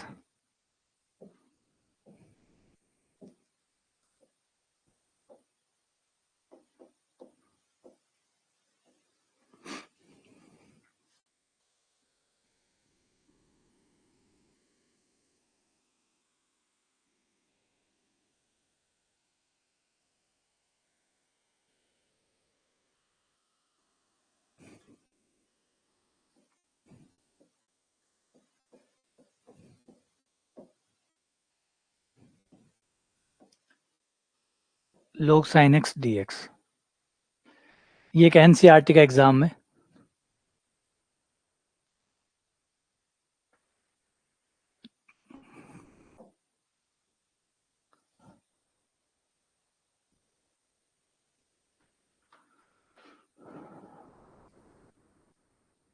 जुड़ नहीं रहा है ये जुड़ नहीं रहा है, सीधा ही आर का मान आ रहा है, ऐसा नहीं कि जुड़ के आर आ रहा है, सीधा ही आर आ रहा है, आर 3n तक जाएगा तो ये आ जाएगा, ऐसा नहीं है कि n आ रहा है फिर n प्लस आर हो रहा है, ये n प्लस आर नहीं है, सीधा ही आ रहा है, r² सीधा r² आ रहा है, तो कोई जुड़ने वाला झंझट इसमें नहीं है कि पहले n आ रहा है फिर r में n में r जुड़ रहा है तब जाके वो बन रहा है, तो हम कहेंगे 2 3 आया तो 2 आएगा, यहाँ r प्लस करके नहीं है, ये सीधा ही r की वैल्यू है डायरेक्ट, है ना, तो इसलिए कम नहीं होगा, सीधा चलेगा, ये एक एनसीईआरटी का एग्जाम्पल है, 0 से लेकर π/2 तक log sin x dx, इसका समाकलन, ये कोस भी होता है, इसके कुछ डायरेक्ट रिजल्ट होते हैं, पाई log 2/2, कुछ स्टैंडर्ड रिजल्ट है, एक ये क्वेश्चन के तौर पे रख लेना, एनसीईआरटी में है ये, और ये फेमस रिजल्ट है, इनको याद रखना ही ज़्यादा ठीक है। -π log2/2 होता तो गुण धर्मों से है, ये गुण धर्म की सहायता से हो जाएगा। एनसीईआरटी देखेंगे आप तो उसके एग्जाम्पल में है, ये एग्जाम्पल नंबर 27 है शायद।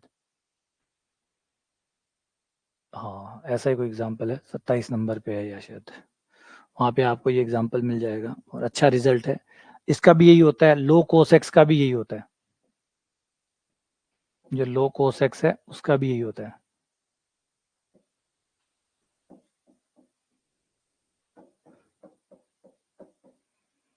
-π log2/2।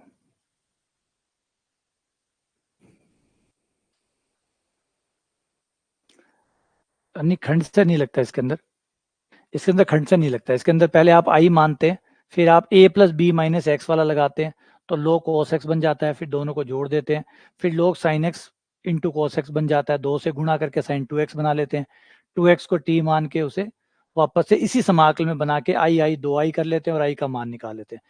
ट्रिकी टाइप से होता है, ऐसे नहीं कि ये समाकलन करके निपट जाता है, वो ट्रिक से होता है। करके देखिए आप, उसमें किताब में देखिएगा, ट्रिक से हुआ है, ये वैसे नहीं होता। अगर आप उसे खंड से लगाओगे तो ये बिखर जाएगा, खंड से लगाने से सुलझेगा नहीं। आप log sin x को u मानेंगे, इंटू x को आप 1 को आप v मानेंगे, पहला तो समाकलन हो जाएगा, log sin x बाहर 1 का x हो गया। अगले वाले में log sin x का अवकलन आ जाएगा cot x इंटू x आ जाएगा, जिससे आपका खंड से बनेगा नहीं। ये सवाल घूम फिर के वापस यही बन जाते हैं, फिर आई 2i एक तरफ हो जाता है, आई का मान निकल जाता है। इस टाइप से ये सवाल होते हैं, एनसीईआरटी में इनको देख लीजिएगा। चलो यहीं पे खत्म करते हैं, आज समाकलन को समाप्त करते हैं 150 क्वेश्चनों के साथ। इससे पहले भी प्रैक्टिस है, वो भी सवाल है, बाकी फाउंडेशन वाले भी हैं, वो भी हैं। तो कुल मिला के मेरे ख्याल से बहुत सारे सवाल समाकलन पे आपको मिल गए होंगे, देखोगे तो आप। हाँ ठीक है, चलो मिलते हैं आप लोगों से। कौन सा 135वां?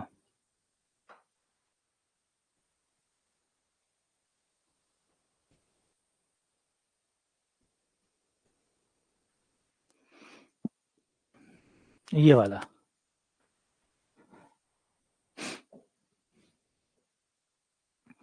ये है -4 से लेकर 5 तक, 1/3 से लेकर 2/3 तक। अब ये जो सवाल है ये पूरे तरीके से ट्रिकी सवाल है। ये इसलिए ट्रिकी है क्योंकि ऊपर आ रहा है e⁻x² और e⁻x² का कोई समाकलन नहीं होता। e⁻x² का कोई समाकलन नहीं होता, हो ही नहीं सकता।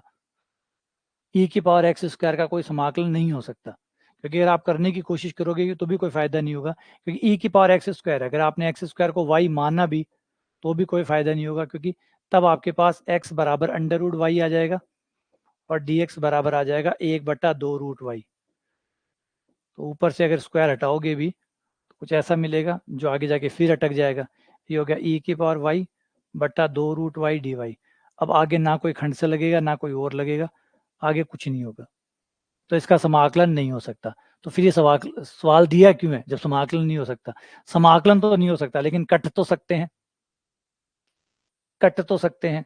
हाँ ये तो हो सकता है, बस हमें काटना ही है। एक्चुअली ये दोनों समाकलन एक जैसे ही हैं, बस दिखने में अलग अलग बनाए हैं जानबूझ के सवाल वाले ने, कि ये वाला समाकलन और ये वाला समाकलन दिखने में अलग अलग है, वैसे ये दोनों एक है। एक आएगा प्लस का सेम, एक आएगा माइनस का, दोनों कट जाएंगे।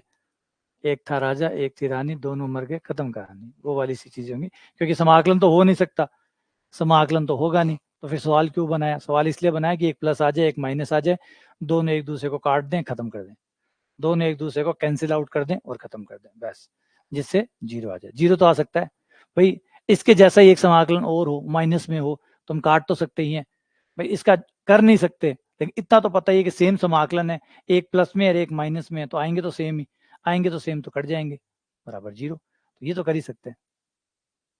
बस वही चीज हम यहाँ पे यूज कर रहे हैं, ठीक है ना। तो ये बहुत अच्छा सवाल इसलिए अच्छा लगा कि भाई इसमें एक क्रिएटिव आइडिया पेपर बनाने वाले ने जो क्वेश्चन बनाया, उन्होंने बड़ा सोचा कि भाई सवाल का समाकलन ना हो तो कोई बात नहीं, कटा तो जा सकता है, काटा तो जा सकता है, कटवा लो, ऐसा बना दो एक दूसरे को देखने में अलग अलग दिखे, लेकिन जैसे ही आप थोड़े से प्रतिस्थापन करोगे दोनों भाई सेम हो जाएंगे और कट जाएंगे। अच्छा, अब चैलेंज और भी है, चुनौती सिर्फ यहाँ तक ही नहीं है, चुनौती और भी है। अगली चुनौती आपकी ये है कि इनको काटने के लिए जरूरी है कि इनकी लिमिट सेम हो।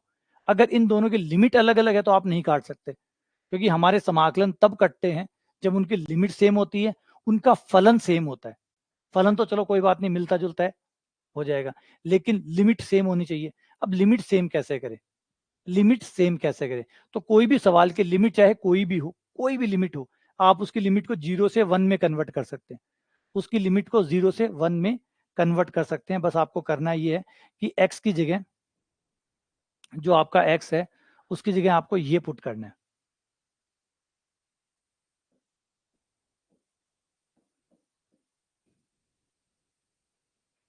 ये चीज आपको पुट करनी है। जैसे आप ये रखेंगे, आपकी लिमिट चाहे कैसी भी हो, वो 0 से 1 बन जाएगी।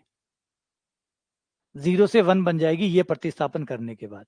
जैसे ही आप ये प्रतिस्थापन किसी भी सवाल में करेंगे, लिमिट वाले में x की जगह ये रखेंगे, तो इसका फायदा ये है कि ऐसा करने पर आपकी लिमिट हमेशा 0 से 1 में कन्वर्ट हो जाएगी। ऐसा क्यों हुआ? कारण देखो। कारण ये होगा कि जब आप a रखेंगे, जब आप इसमें a रखेंगे, तो a रखने पर क्या होगा? आपका a से a कट गया, ये 0 आ गया, तो y बराबर 0 आ गया। अब आप b रखेंगे, b रखने पर यह आ गया b, ये आ गया b माइनस ए वाई प्लस ए को इधर ले आओ, b माइनस ए बराबर b माइनस ए वाई, b माइनस ए से b माइनस ए कट गया y। अब कोई फर्क नहीं पड़ता कि a कौन है b कौन है, जो भी a हो जो भी b हो, कुछ भी रख दो, सवाल की लिमिट हमेशा 0 से 1 हो जाएगी। सवाल की लिमिट हमेशा 0 से 1 में कन्वर्ट हो जाएगी। तो ये जो प्रतिस्थापन है, ये जादुई प्रतिस्थापन है। ऐसा करने के बाद आपके सवाल की लिमिट 0 से 1 हो जाएगी, जिससे दोनों ही समाकलन की सेम लिमिट आ जाएगी, और सेम लिमिट आ जाएंगी तो वो एक जैसे हो सकते हैं। क्योंकि अगर इसकी लिमिट अलग है, इसकी लिमिट अलग है, तो फिर कोई काम की है नहीं। आ जाओ, अब देखते हैं इसमें प्रतिस्थापन क्या करना पड़ेगा। इसके लिए a कितना है? -4। इसके लिए b कितना है? -5। तो यहाँ पे हमें x क्या रखना होगा? इसमें हमें x डालना होगा, x बराबर b का मान -5, a का मान -4, तो -y प्लस a यानी -4। तो यहाँ पे हमें रखना होगा x बराबर -y -4। ये रखने पर हमारी लिमिट 0 से 1 बन जाएगी। dx बराबर आ जाएगा माइनस का dy। ये लिमिट आप इसमें पुट कर दो, ठीक है। ये लिमिट इसमें पुट करो और देखो क्या बनता है समाकलन। लिमिट अब रख के चेक कर सकते हो। -4 रखने पर 0 आ गया, -5 रखने पर 1 आ गया, और e x की जगह -y -4, ये हो जाएगा -y -4 + 5 + 1 का स्क्वायर। dx की जगह आ गया माइनस का dy। ये आपका पहले वाला समाकलन बन गया। जो फर्स्ट समाकलन है वो तो ऐसा हो गया। अब दूसरे वाले में भी प्रतिस्थापन करो, सेकंड वाले में भी इसकी लिमिट को भी 0 से 1 में बदलो। इसमें हम x की जगह रखना होगा b माइनस ए। बी कितना है? 1/2, 2/3 -1/3, तो ये हो गया 1/3 y, और प्लस a यानी 1/3, ये रखना होगा। तो dx बराबर आ गया 1/3 dy। और ये पुट करने के बाद लिमिट हो गई 0 से लेकर 1 तक, e नो ब्रैकेट, x की जगह 1/3 y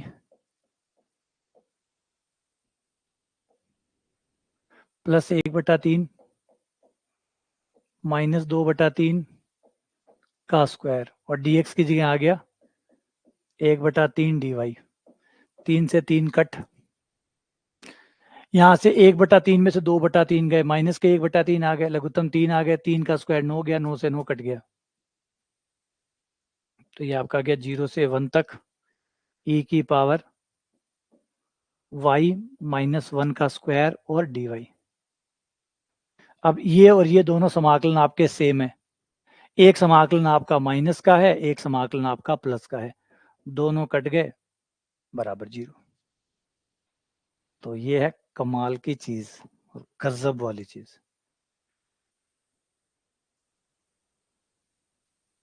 IIT वालों का हॉलमार्क।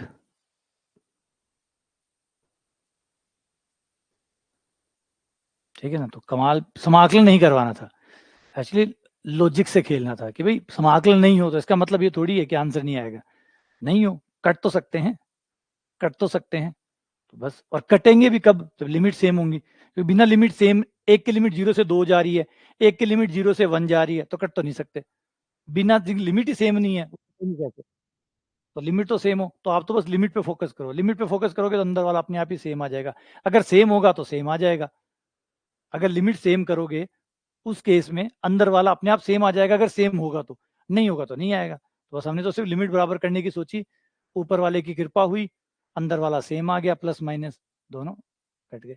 ऊपर वाले की कृपा होनी थी, क्योंकि पेपर बनाने वाले ने यही सोचा था कि लिमिट को बराबर करने दो, अंदर वाला तो बराबर फिर जाएगा कहाँ, क्योंकि समाकलन है ही बराबर, हमें पहले ही पता था कि भाई ये समाकलन हो तो सकते नहीं है, कटने के अलावा इनके पास कोई ऑप्शन नहीं है, बस हमें सिर्फ वो, बस मध्यम है हम तो, कि लिमिट बराबर कर दें, चीज अपने आप कट जाएंगी, वो अपने आप बराबर हुई, कट गई। ठीक है, तो ये जबरदस्त क्वेश्चन है, और ये याद रखिएगा, ये कमाल है, ये हर किसी की लिमिट को 0 से 1 बना सकता है, इसके पास वो शक्ति है कि ये किसी की भी लिमिट को 0 से 1 में कन्वर्ट कर सकता है, कोई भी लिमिट हो, क्योंकि मैंने बता दिया कि आप ए रखोगे तो इसमें आपका 0 आएगा, और जब बी रखोगे तो 1 आएगा, तो किसी की लिमिट आप 0 से 1 बना सकते हो, और फिर उसके बाद तो अगर सेम हुआ तो कट जाएंगे, और नहीं हुआ तो फिर हो जाएगा, तो समाकलन हो जाएगा या कटेगा, इसके अलावा कुछ और हो नहीं सकता। तो चलिए इसी के साथ क्लास को पूरा करते हैं, कल क्षेत्रकलन का टॉपिक शुरू करेंगे, क्षेत्रकलन समाकलन के अनुप्रयोग, जिसमें एक टॉपिक आता है क्षेत्रकलन, उसको स्टार्ट करेंगे। ठीक है, चलो मिलते हैं आप लोगों से।